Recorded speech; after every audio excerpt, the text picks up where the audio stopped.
I will now call the October meeting of the Sustainability and Economic Vitality Committee to order. As expected, our committee covers topics related to sustainable initiatives and the economic vitality of our great city. Note that no formal votes or decisions about city programs, policies, or budgets will happen here. Our role is to explore various topics with staff and stakeholders and community members and to make recommendations to our council colleagues. We want this process to be transparent, inclusive, and easy for you to be a part of wherever you choose to be. And you can share your thoughts with us by filling out a comment card about any item on a meeting agenda or by reaching out to us directly with any other thoughts, questions, or ideas. The link to the comment cards can be found on our committee webpage at tempe.gov/SEV, and you'll find contact information for committee members and staff there for non-agendized questions as well. Vice Mayor Adams? Thank you, Councilmember Chin. The next item on our agenda is item number 2, review and approval of meeting minutes from the September meeting of the Sustainability and Economic Vitality Committee. If there are no objections, I move that we approve the minutes from the September 18, 2023 meeting as written. I have no objections, and I second that motion, so the September minutes are unanimously approved. The next item on our agenda is item 3A, public comments. This committee welcomes public comment. According to Arizona open meeting law, the committee may only discuss matters listed on the agenda. Matters brought up by the public under public comment that are not listed on the agenda cannot be discussed by the committee. A 3-minute limit per person will be in effect. Ty, do we have any comment cards or any requests to speak at this meeting? Councilmember Chin, we have not received any comment cards. If anyone wishes to make a public comment, please get my attention now. I see there are no public comments. Great, we're going along quickly today. The next item on our agenda is item 4A, current items and updates, and we'll begin with item 4A1, an update from our Economic Development Department. Economic Development Specialist Meg Zemlicka and Economic Development Program Manager Joshua Jefferson are here with us today to provide an overview of our Tempe business landscape.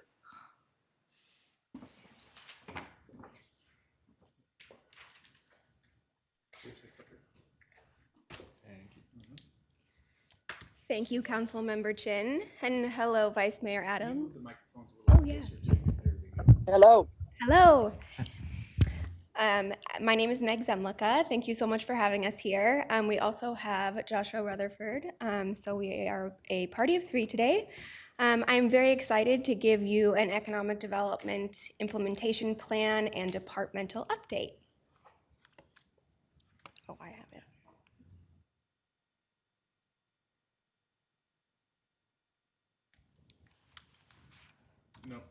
No, the clicker not working? No, there it is. There we go. Okay, thank you.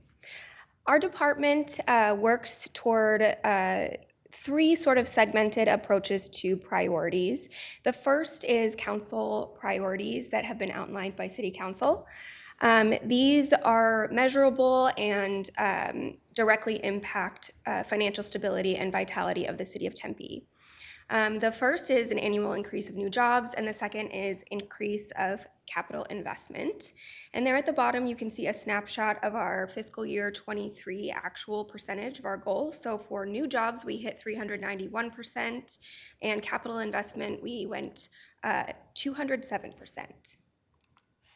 The second sort of segment in our priorities are our departmental priorities. These are more internal. There are 10 of them, but for this presentation, I am going to review only 4 of them, those being business attraction and real estate development, business retention and expansion efforts, retail and hospitality, which Josh will go over with the Mill Ave update, and our innovation hubs, growth zones, and areas of focus. And then third, we look at our priorities through this lens of additional considerations. And these are really focused on a holistic approach so that we are practicing equitable, responsible, and sustainable economic development. Our business attraction strategy is centered around leveraging the built-in talent and workforce pipeline that we have with various educational institutions within Tempe. We focus on those that have education certifications and then will result in high average salaries. Those are, for the most part, technology, advanced business services and fintech, and advanced manufacturing. Our measures of success are the number of jobs, capital investment, and average wage. A really good example of this is the recent location of Viasat. They had 694 jobs at $115,000 per year and a capital investment of $200 million. Our approach to real estate development is an urban approach. We are working toward height and density as we near build out. Also public benefit and the highest and best use of development and redevelopment opportunities. To do this, we collaborate frequently with brokers and industry influencers to understand trends, opportunities, identify problems, and promote Tempe and ultimately sell Tempe. Business retention and expansion is a central part of economic development, and we are really taking this seriously as we move forward. We want to retain and grow businesses, create quality jobs, increase tax revenue, and track industry trends. But in addition to that, our team really wants to know how businesses are doing, what they're struggling with, how we can help, and how we can intervene before it's too late and it's not 6 months down the line. So we are actively working to visit as many businesses as we can so that we can really step in when needed and understand what they need. Our innovation hubs, growth zones, and areas of focus have 3 main asset classes that we focus on. So there's the economy shaping assets. Those are the money makers, ASU Biodesign, our downtown tech hub and financial services hub. And then there are placemaking assets. Those are your life and culture, Tempe Town Lake, A Mountain, Tempe Center for the Arts. And then the social networking assets that allow for collaboration and promote innovation, ASU, and then also collaborating with community partners, Downtown Tempe Authority, Tempe Tourism, and the Chamber of Commerce. So with that, this is, we cut the map into the north end and the south end so that you can get a better look at these growth areas, innovation hubs, and areas of responsibility. This is the north half of Tempe, and as you can see, there are these different zones. Our department is very innovative in that we all focus on Tempe as a whole and then specialize within certain districts or areas. So we are the point person for those areas, and we work very much, boots on the ground in those areas to talk to businesses and understand needs. So this is the north side, and then here is the south side. And I am going to turn it over to Josh Rutherford for the Mill Ave update.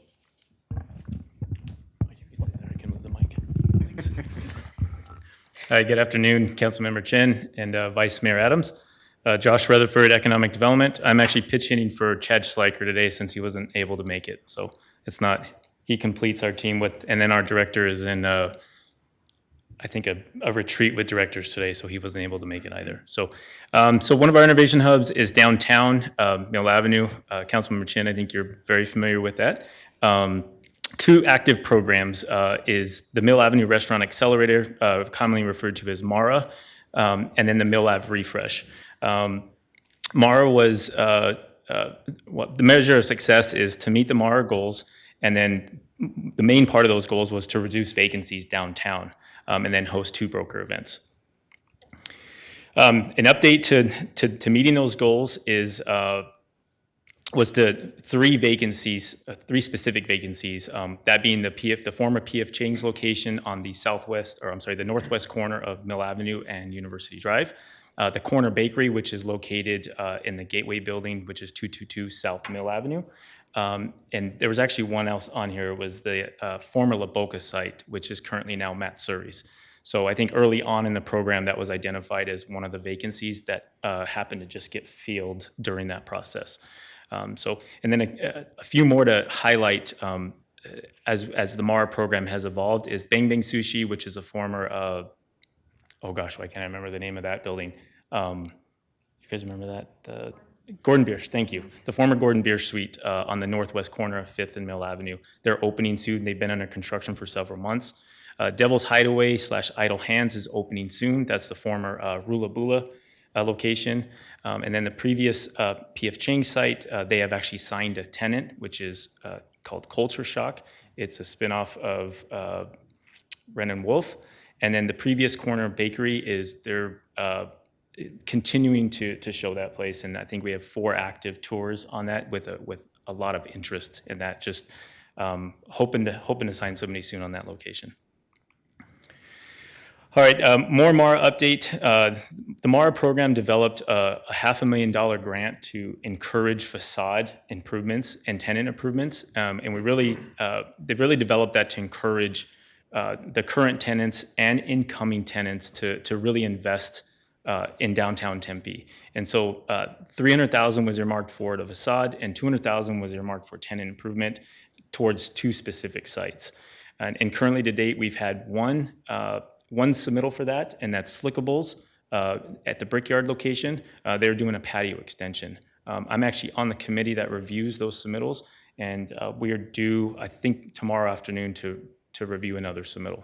So, and then upcoming events, we're hosting an event at 100 Mill on the 7th, and it's really to announce exciting things occurring in downtown, whether that be current developments, historic preservation with developments, and then any new retail that's coming. Retail vacancies. Sorry, I'm pitch hitting, so I'm catching up to this presentation. So previous corner bakery location, 100 Mill, and then, the ground space, that was Jute. So Jute ended up, they had 2 floors, I believe, and they vacated the bottom floor, and they are still retaining the upper floor. I believe that's 6th and Mill on the west side. And then newly planned retail is 425 South Mill, the Comerica Old Space, which is that northeast corner of 5th and Mill. They're vacating that space, and I believe they may have vacated already. And there's some interested tours that are really interested in that site just because it is, I mean, it's kind of in the center of downtown Mill. So, and then the Residence Inn, that commercial space or retail space on the bottom ground floor of the hotel there on Forest and Fish Street, there is some plans to activate that space. So we're really excited about that. And then now I'm going to switch from MARA down to ASU Research and Discovery Business Campus. It takes up about 455 acres, 4.2 million square feet of office space, and we currently have occupancy of about 85%. Current activity, you can see there QCI builds quantum photonic chips. They've got about 15 new jobs with about $125,000 an average salary, so pretty exciting there. And it sounds like they're probably going to expand in the future after they relocate, or after they locate. And then Celestial, a new solar manufacturing company, new on Warner Ave, or Warner Road. They're bringing 200 jobs to the city, so very exciting there. And then current projects, Viasat almost complete with their first phase. Pretty exciting that they may end up adding additional phases and relocating to Tempe. And then Chase is building a very large solar-powered shade structure at their location there, so which is on the north side of Elliott in the Discovery Business Campus. So, and then now I'd like to turn it over to our colleague Joshua Jefferson, and he's going to talk a little bit about our industrial market. Thank you. Thank you. Councilmember Chin, Vice Mayor Adams, thank you for having us today. This is my first time in front of you. It's coming up on 5 months here at the City of Tempe. It's been fantastic, and happy to be a part of the economic development team. Today I'm going to give a quick 10,000-foot view of the industrial market in greater Phoenix Metro, but also how Tempe fares and what we're looking at as far as future projections is what industrial product looks like. A little bit about me as far as within the department. I oversee all of our industrial product that, for the most part, is in most of the responsibility areas, with the exception of a few. But I'll kind of jump right into it. There is lots of charts and data, so please feel free to stop and ask questions if you have any. So on the Phoenix Metro industrial side, some quick heavy-hitting facts and figures. In the last 12 months, there's been about 27 million square feet delivered. What that accounts for in the total grand scheme of industrial product, that's about 3% addition of new industrial product in the Phoenix Metro. It's a pretty significant amount. In the next 12 months, it's actually slated to have another 43 million square feet added to the Phoenix industrial market. That's Tempe included. That accounts for about 5% of additional inventory with us. So you'll see that down in the bottom chart on the left, the net absorption, net deliveries, and vacancies. Middle dash is a forecast line. That's currently where we're standing today. You see the green is the vacancy, with blue being net deliveries. Those are the two facts that I was just talking about. And what that means is you'll start to see vacancy tick up over the next coming quarters. And that's not just Tempe, that's Phoenix entirely. Vacancy rate, I did want to point this out. This has increased year over year. We have increased from the all-time low of 4.2% vacancy up to 6.7%. That's a little bit more in line, but that's mostly because of the new product that is coming online that we're seeing as well. The other piece that I did want to point out is the 12-month rent growth. 13% is unheard of year over year, but we are starting to see that maybe start to slow down. We will, in the next slide here, start to normalize with the United States average of year over year rent growth in the Phoenix metro market. And then the last piece I did want to just touch on, as far as the Phoenix metro, is rent per square foot. So flex on the top green line there, that's always higher. That's just the nature of that market. But Phoenix is the yellow, and then United States. The United States is the dark blue line there. You'll start to see it following the projection line. Tempe and Phoenix metro industrial market is going to be higher rent per square feet than the national average. So that's just one little factoid to say. That what that means is that generally the industrial market is nice and healthy across the board, but we are starting to see some normalization in that way. So getting into Tempe-specific industrial updates. So the way I've separated a lot of the data, rather than go kind of hub by hub, what I've done is really just sector it out. So we have the east side, which includes Smith Hub and ASU Research Park that Josh was just talking about. Vacancy on the industrial side is, I'm sorry. Excuse me. Yep. Can you give us some explanations why this is happening? I mean, I see the slides and understand that, but why are these trends changing? Sure. Yes. So the Federal Reserve has increased interest rates quite a bit, which is slowing down, the capital markets associated with that. But we're also starting to see, with the significant amount of inventory coming online from new construction, with basic laws of supply and demand, supply comes up, demand tends to decrease, and vice versa. Prices are driven down lower, so we're starting to see a little bit more on that. So with more product coming online, you'll start to see vacancies increase as well. Thank you. Yep. So going back to the east side of Tempe, you'll see what I really just want to touch on is vacancy is significantly lower than other ports or other parts of Tempe. This is really in line due to the demand for the ASU Research Park area and the R&D partnerships associated with some of the users coming in and wanting to locate into this area. Much like the rest of Phoenix Metro, rent growth is right in line, 12.3%. One thing I did want to touch on, though, is that this area demands a 20% premium over the rest of Phoenix Metro, which is pretty significant. And again, that goes back down to the partnership wants and needs of users for the R&D folks within the ASU Research Park and the Smith Hub. And then on the right, you'll see, Phoenix vacancy is going to head upwards. We, in this area specifically, is going to be well below that, and just because of the demand in the area.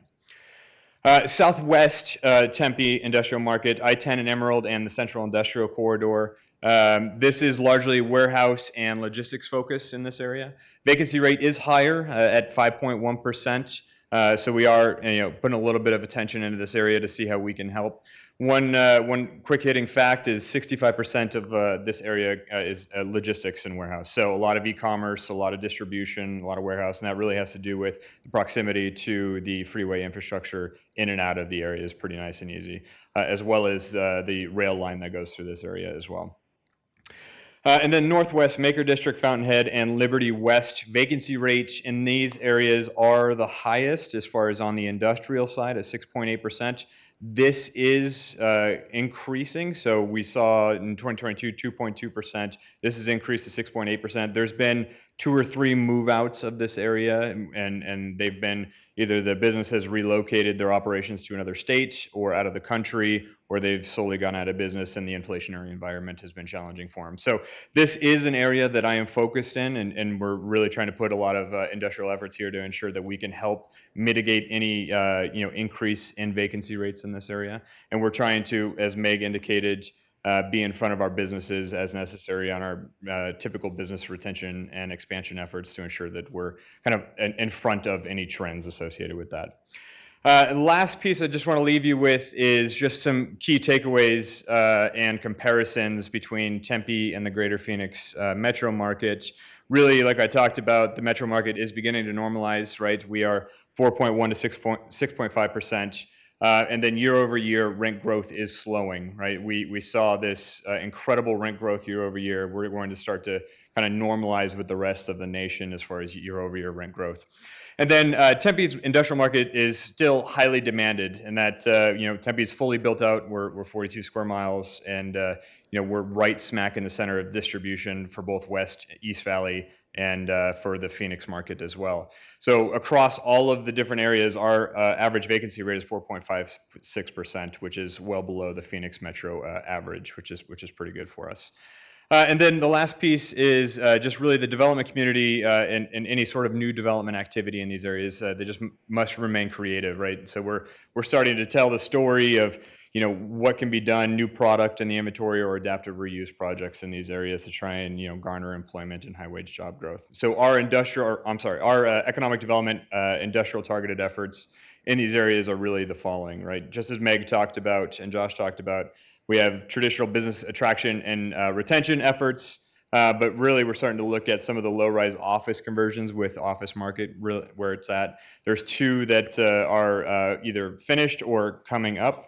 First is the Via West Site Logistics Park, which is in South Tempe. That just finished, and they just brought in a new company by the name of Invent, which is a pretty significant employer to Tempe. And then Creative Equity just got through the design review process for 875 West Elliott Road, which is they're going to blade the entire site. It is a low-rise office building that they'll put 3 industrial buildings in this area. And then really the last effort of our team is really to create high wage jobs and improve the economic vitality for the city of Tempe. That's what we're here for. And last, I'll leave it with any questions. Great, thank you. Vice Mayor Adams, do you have any questions or comments regarding the presentation? No questions. Thank you, Councilmember Chin. Thank you. I have 3. Okay. 1 for each of you. Okay. We'll go with Josh Rutherford first. What kind of concept is culture shock, if you can share? Italian? Is it? That's. You're asking me? I was told it was Italian. I don't think it is. But Okay. I am not sure. I haven't heard. I hadn't heard specifically on what it is. I believe it's still being developed. So, Okay. But Italian is what we're hearing. All right. I've visited some of their other concepts, and they do a great job. So They I'm do. excited. Yeah, we're very excited. And I didn't mention another location. There is a vacant parcel at Hayden Ferry Lakeside that is going to be a ground-up restaurant, and it may be from the same group. Oh, So, great. But they're going Exciting. through the planning stages right now. Okay, wonderful. Thank you. All right. So this next question is for each of you, but it's sort of combined. Meg, you mentioned that you, in your part, you mentioned that you're reaching out to businesses to see what they need before they get to that point where they're in trouble or thinking about trying to find solutions. And then Joshua, you talked about, yours is with industry vacancy. So I'm curious, is there anything that you're hearing that mayor and council can do to be supportive? What do you wish we had more of or have differently? Because also, I know that some of the buildings, especially in the Maker District, which has the higher vacancy rate, some of those areas are a little bit older and were built with a different type of manufacturing in mind. Correct. With, acknowledging that current manufacturing is different, probably fewer people, maybe just as much space, but things that I don't think about on the day-to-day, like ceilings or the type of electricity or how things are done now. Is there anything that comes to mind that you're hearing? And it's not just manufacturing, right? But included in that you wish that you're hearing as a trend of this is what we need to do in Tempe or? Do you want to start? Sure. So in my business retention and expansion visits that I've been on, there have been some homelessness questions. And so I've done my best to address those, and I've returned over and over again to make sure that those issues are being addressed. In the office market, at least in Papago, I'm seeing a lot of vacancies and then tenant improvements to divvy up the suites into smaller spaces. And the only thing I've heard with that is permitting, and building new buildings and expedited permitting has been kind of a hot topic. But Josh? Sure. Yes. So, as far as trends are concerned, it's a little challenging as we're still somewhat in the beginning stages of our outreach efforts, but we are certainly starting to track some trends.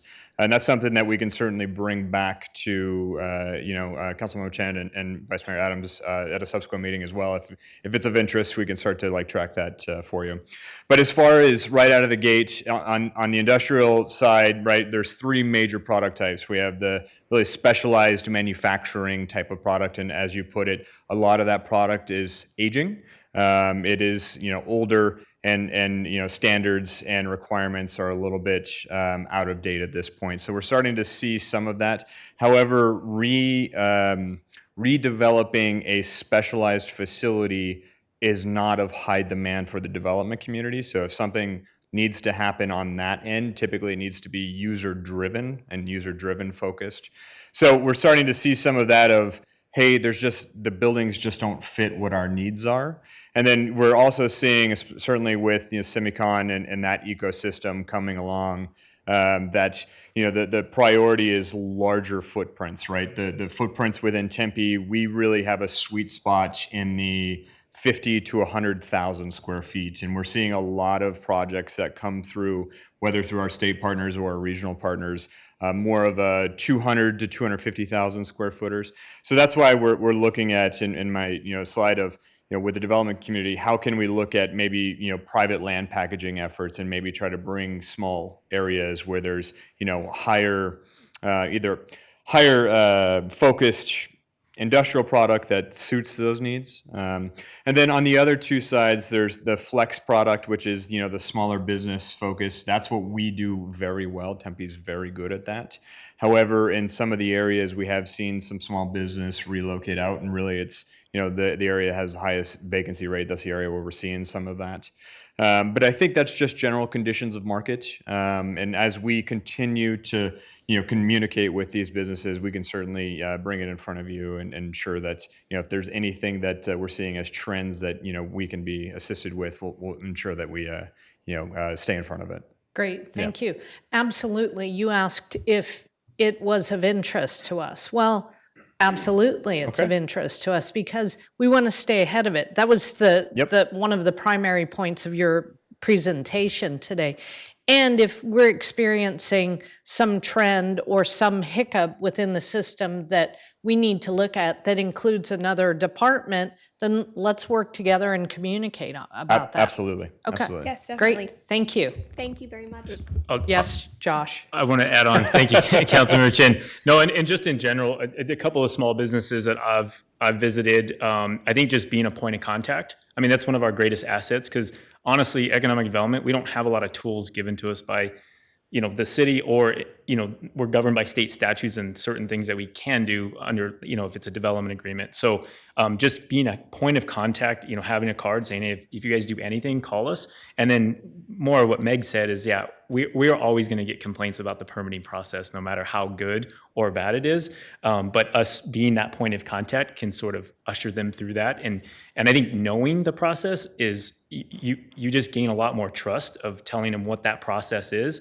And when they experience each step as you described it, in my experience, it's gone a long ways for them to be able to just call somebody and know, hey, what is this to me? And I think again, that's our biggest asset. So, but Great. we'd love to have more tools, but right now the market's still a little funny, kind of what Josh was saying, and the interest rates are really affecting some of that. So Great. Thank you. And I should note, I'll add this now. We're not saying the permitting process is bad. Everything No, we're can not. always be improved. No, correct. And my friends that are entrepreneurs, the last thing they ever want to do is stop and do paperwork or anything. They're big idea people, so any process for them is a pain. So, No, yeah, no, Yeah. our permitting process is really Right. good comparatively. Yeah. Oh, So, sure, yes. I would say if you talk to any developer, the number one complaint of any developer is going to be a permitting process, and that's Right. just the nature of the game. because It's people don't. paperwork. Right, Correct. right. Well, wonderful. Thank you so much. Thank you very much. Great. Thank you. Wow, applause for your first presentation, Joshua. That's all yours. All right, we'll now move on to item 4A2, an update from Sustainability and Resilience Program Coordinator Madeline Mercer and Tempe's very own urban forester, Richard Atkins, who are here to present on Tempe's plans for green stormwater infrastructure and the Rain to Roots program. All right, good afternoon, Councilmember Chin and Vice Mayor Adams. We're happy to be here today, switching gears from the business landscape to our actual landscape. So we're going to be providing an update on the Rain to Roots Master Plan, which outlines our strategy for integrating stormwater, urban forestry, and urban cooling sustainability initiatives. So before we jump into the master plan, I wanted to just touch on some of the performance measures that this project touches. So it deals directly with infrastructure upgrades relating to stormwater. It helps to advance our water conservation and efficiency goals, as well as our tree canopy coverage goals. And in addition to the performance measures, it also aligns with the strategies outlined in the Tempe Climate Action Plan update, which was adopted by Council in March of 2022. So this plan identified strategies to address extreme heat, drought and water use, the need for climate-ready, climate-adapted vegetation, and our strategy to meet those goals is green stormwater infrastructure. And before I jump into the whole program, I want to touch on what green stormwater infrastructure, or GSI, is. So this is a technique of altering the landscape to capture stormwater where it falls so that we can use it to our advantage and water our vegetation. This helps us to reduce our potable water use, helps us to expand our tree canopy and other vegetation without putting that additional stress on the drinking water supply. It also can help to mitigate flooding, as well as provide some stormwater pollution diversion benefits, so it helps to filter that water as well as create wildlife habitat.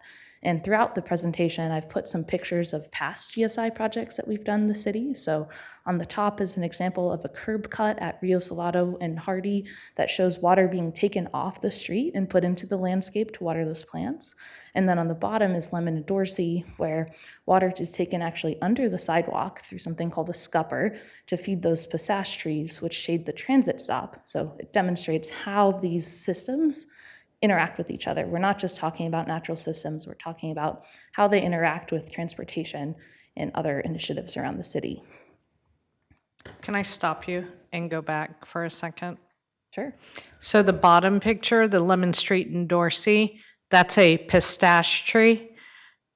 That is Correct. correct. Oh, it looks like it's shading the area very well. Well, there are two, actually three on that site. They actually are providing quite a bit of Great. shade. That comment was for my council member colleague, Joel Navarro, I can just to appreciate point that out.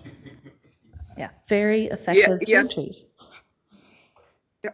Yes, Councilmember Chin well pointed out. And I love this example of what we're doing. This is near and dear to my heart, and I am very excited about this presentation. Go ahead. Thank you. So moving into the master plan, big focus of this work is one, just expanding green stormwater infrastructure throughout the city to help promote urban cooling and water conservation. And in doing this, a lot of this work is focused on identifying ways to collaborate with different departments within the city that touch areas of this work. And then while we are building those partnerships, working together to identify funding opportunities to expand GSI into the long term. And as we work with different departments, there's a lot of areas of opportunity to integrate this work, not just in streetscapes like those last pilot projects shown. So in addition to right-of-ways and traffic calming opportunities, GSI has a lot of use in multi-use paths, in neighborhoods, in parks, in addition to being integrated into private development. Where there's landscape, there's likely opportunity to integrate some level of GSI. And so we're trying to develop a comprehensive plan that can bring as many people into this work as possible. So this is a list of some of our partners, both internal and external. Within the city, we're partnering closely with our Parks and Recreation Urban Forestry team, as well as the larger Community Services Department. Engineering and transportation plays a huge role in this, as well as municipal utilities. And then working closely with our partners in community development and economic development to bring our private developers on board with this work and help them to integrate it and see it as a benefit to include in future plans. And in addition to our internal partners, we are also working closely with our consultant team. So Greeley and Hansen, Work, Urban Design, and Raftellus are all helping to develop the master plan materials and help us to understand what we're doing internally. So we're partnering with them in addition to the Tempe community through our Range Roots Ambassador program, which I'll speak to more later, but that's our way of keeping the public up to date on this project and just having opportunities for transparency and feedback so that we can shape the Tempe that we want together. And moving forward, so with collaboration in mind, this is an overview of the larger master planning project. On the left half are some of the 4 core components of this master plan that we'll be building out throughout the process. And then on the right are 2 components that are kind of through lines throughout the project. So the first part of this work that I'll be talking about today with Richard includes the assessment of the current state. So this phase has looked at what are our current stormwater, urban forestry, water conservation, and sustainability initiatives, and how do they work? What are some of the opportunities for making them better? What are some challenges they've faced? What are some things that they're doing well? So that as we're developing recommendations, we understand where we're starting from. Moving on, another core component of the master plan will be focused on developing some new code language and standards so that we know how to integrate GSI, and it's really easy for folks to understand what it is and how it can be integrated into a design. Another major portion will be an update of our urban forestry master plan, which was first adopted in 2017, as well as that funding piece. So identifying that strategy that can fund GSI in the future, as well as right now. And through this work, we'll be developing pilot projects along the way to show people what GSI looks like as we're building out all of these different components, as well as doing that public outreach so that people can be involved and see what GSI looks like so that they not just notice it around the city, but identify opportunities in their own homes and neighborhoods where it could be integrated as well. So first phase, like I mentioned, was focused on assessing the current state. And this involved interviews, research, partnering closely with all of the departments that were listed on the collaborators slide, as well as some additional ones, so that we can get a sense of what programs and initiatives are already happening, what GSI projects have been done throughout the city. So all of the projects that are featured in the presentation were analyzed, and we identified what are some of the best practices in doing that work. And then we also looked at data. So reviewing stormwater and flood data, urban forestry canopy coverage, heat exposure, and equity data to identify some areas that were core to address first in this expansion of GSI so that it can be most impactful when it's put into place. And moving into the next slide portion, I'll pass it over to Richard to share some information about what was assessed in the urban forestry piece and what are some of the next steps that came out of that. Very good. Thank you, Maddie. Good afternoon, Councilmember Chair, Vice Mayor Adams. Richard Adkins, Urban Forester for Tempe. Well, updating the urban forestry master plan is a major component of this project because it actually supports and is supported by both the Climate Action Plan and the city's stormwater management efforts.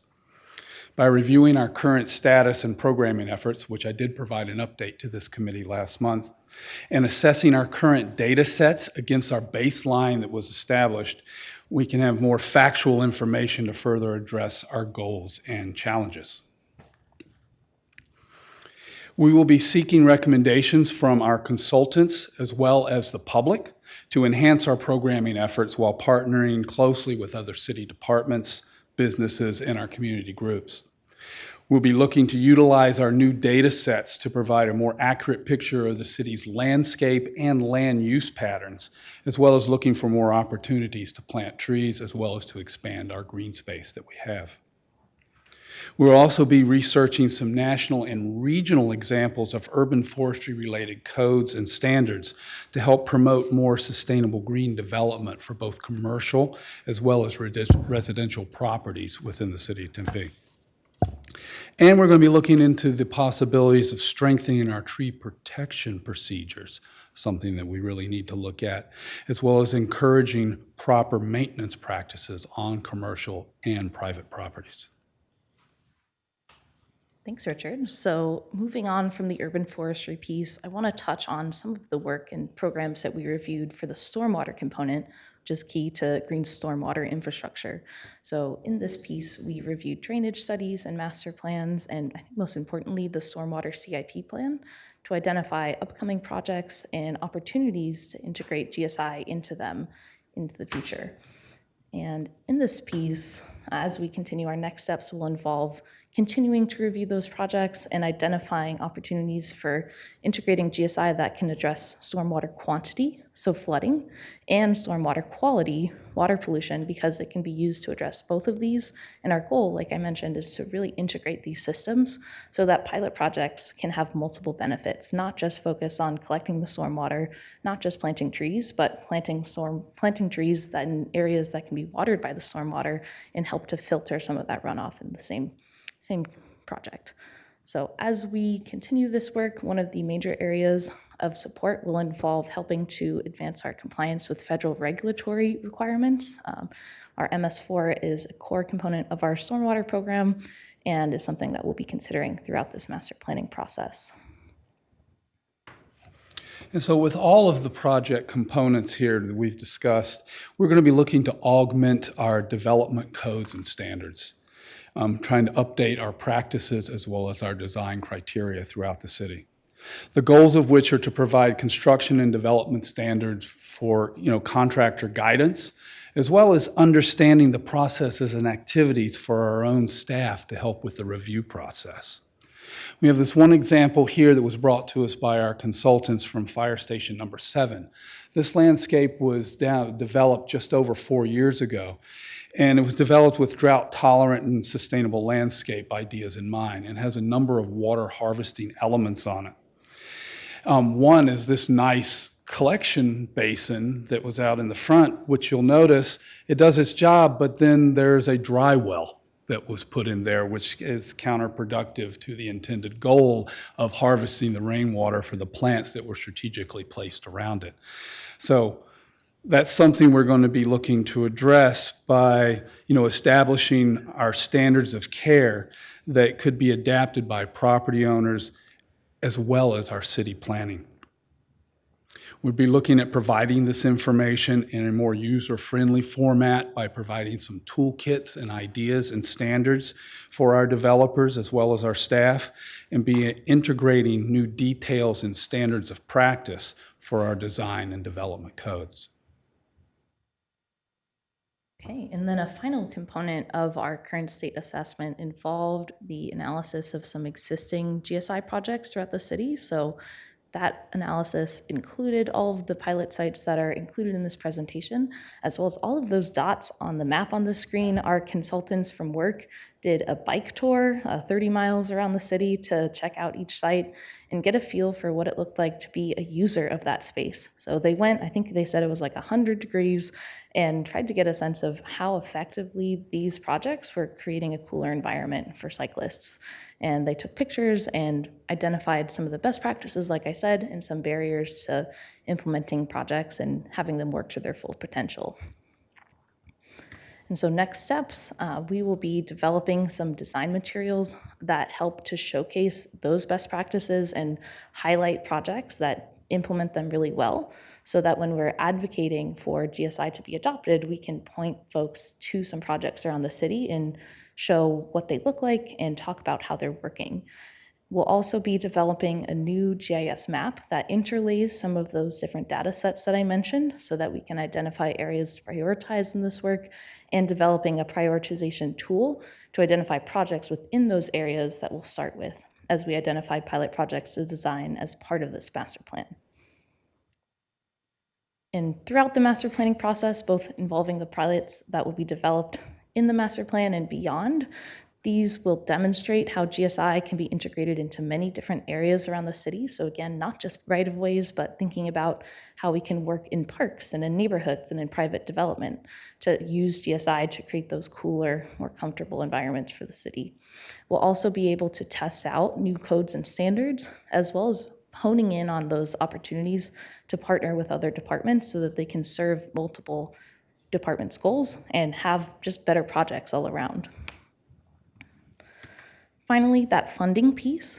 So this will be a major focus of the next portion of the master plan, and its main goal is to address the rising costs of federal regulatory compliance with MS4 and other permits, as well as meeting the increasing need for urban cooling by developing a funding solution for future GSI projects. And so in this work, we'll be reviewing what other cities are doing and how they are funding GSI and other stormwater management initiatives.